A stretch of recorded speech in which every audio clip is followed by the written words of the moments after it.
Well, this is another video response to Matt on the general subject of integrating religion and science, sort of the distinction between brain and mind.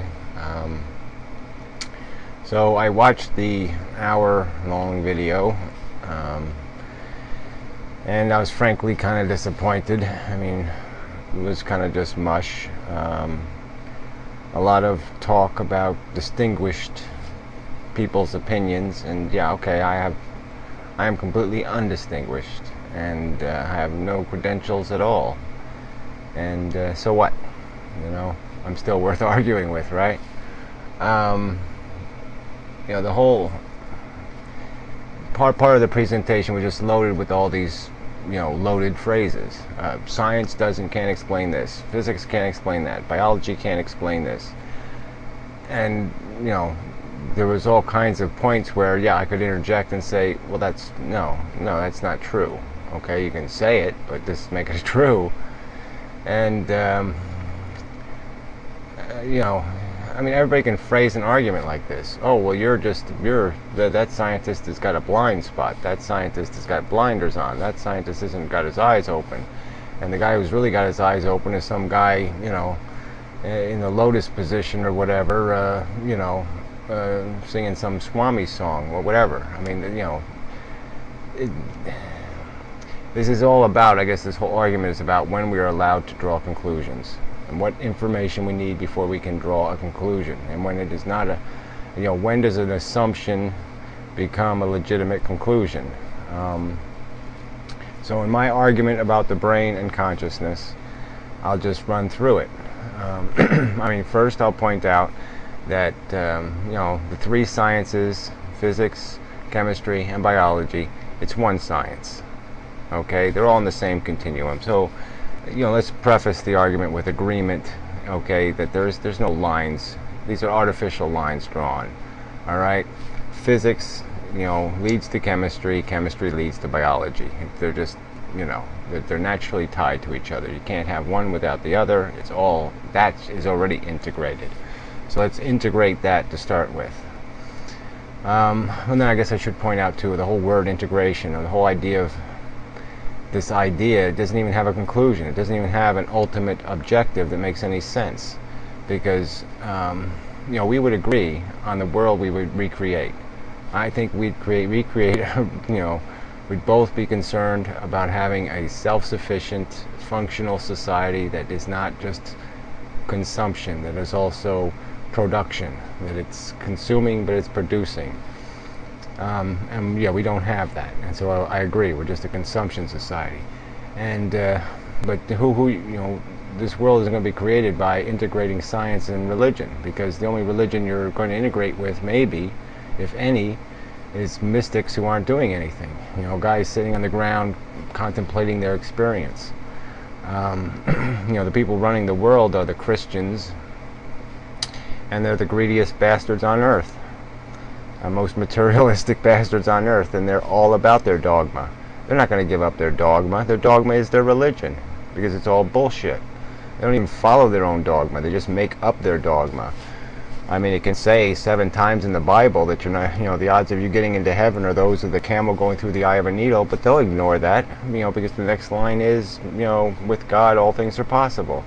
And that's the one to cling to. And so they can be somebody splashing with water at their birth, and as long as they say I'm sorry when they're dying, they get into heaven. It doesn't matter how many people they screw over or how much grief they cause during their life. It's all forgiven, because that's what Jesus did. He died so everybody can be an asshole. It doesn't make any sense whatsoever, but that's their dogma, and they're going to cling to it. Okay, they're not going to become mystics. They're not going to become enthralled with the idea of investing in the long term. They're only going to care about now. They want their Maserati now. All right, they don't want to give up anything for the future. They don't look at other people as being equals. They're elitists. They're arrogant elitists. Okay, they believe they are better than other people. They believe they have what they have because they are superior. And they're not going to climb into any kind of perception of the universe that has any kind of humanity or compassion or decency. Alright, so enough ranting about that. The whole idea is just far-fetched. You're not going to be able to combine, you're not going to integrate these religious assholes into, your new theology, whatever it is. Alright, so that's, I don't want to waste time on that. Let's get to the subject. The real important one is this whole definition of consciousness. And the fact that, the claim that it hasn't been qualified or quantified or defined. And I completely reject that notion. Yeah, we have defined it. We understand its purpose. All right, consciousness somehow developed in organisms as a way of combining two brains, essentially. Okay, they had the one brain.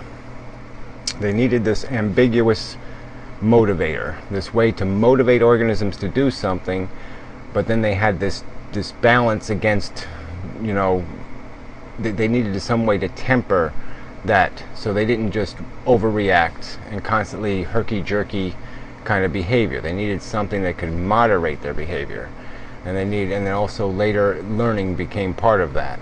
But I mean, the capacity to feel is really, I think, the origins of consciousness. I think it makes perfectly good sense to think of it in those terms, that you have a feeling, which is this ambiguous thing, and it compels you to do something, but it doesn't necessarily doesn't spell it out for you. And so you have this other part of your mind that tries to figure out what to do to fix the feeling, and it tries to figure out it makes an equation out of it, and it says to itself, like I said, I gave you this example before, but you could imagine yourself an organism, and you're in this environment, and the only way you can survive in this environment is to be a little bit cautious, because there's all these other animals trying to eat you.